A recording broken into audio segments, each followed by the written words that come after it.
Hey, what's up? Justin here and welcome to 65 Drums. Today I'm doing my first impressions on the Keith McMillen BopPad. This video isn't going to be super long because this is a very simple product. I'm going to run through the pros, the cons, and whether or not you might consider buying it.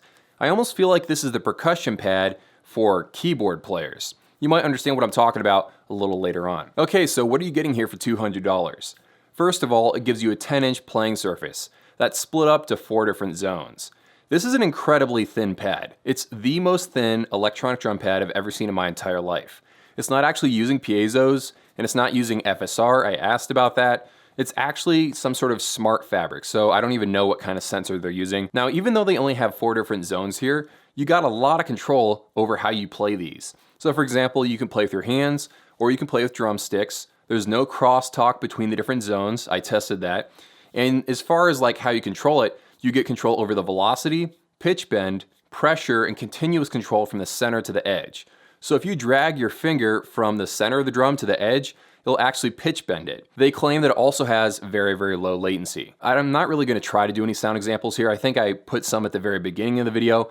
The reason why I don't really care is because this thing doesn't come with any sounds. It's a MIDI controller. It doesn't have a drum module built into it. You can either put it on a table and play it like that. You can put it on a snare stand and play it like that. Or you can buy this separate adapter and put it on a cymbal stand. The adapter is like 30 bucks sold separately. I wouldn't really recommend this route quite as much, even though it's got the cleanest look to it because it doesn't take up that much space. The problem is if you don't tighten it enough, it can start like spinning a little bit just because of the nature of it. Okay, so we've talked about the specs, but now let's talk about whether or not it's actually worth buying. What kind of competition is out there? First of all, it costs about $200. The closest thing to this, which costs about half the price, is the Cat Percussion KT MP1. It costs $120. Got the same sort of idea. It's got 4 zones, but it does come with built-in sounds, and it doesn't sense pressure, unfortunately.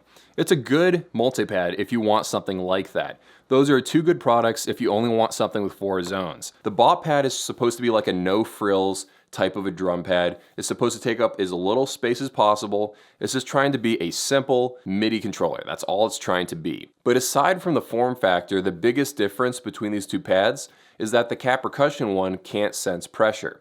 So if I hit this pad but dig my stick into it, it can't sense that the stick is still there and it won't pitch bend it upwards. And with the BopPad, I can actually hit it with my stick and then drag the stick across the center of the pad. It'll actually change the sound because it knows the position of my stick in real time on the pad. So the weird thing about this product is that I wasn't just playing one BopPad.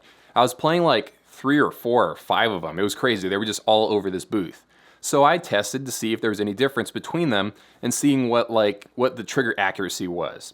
And I did run into some issues. One of them had just a dead spot in one of the zones. Not exactly sure why, but I just wanted to mention that because you deserve to know. This is a review, first impressions video. Another one of the pads, the rim was coming apart like if you pulled 2 Legos apart. Now, of course, I don't want to be too quick just to write off those issues as, oh, some technical glitches and, the plastic plate was probably beat to death by a kid somewhere. They are real issues, and maybe that's a reason not to buy the BopPad. But I feel like if you're not overloading your computer and you get one that's in good condition, a good BopPad, it should be fine. For what they're offering here, it's a very unique pad, and I enjoyed using it. Hope you guys have an amazing day. Leave some comments down below, and I'll see you in a few.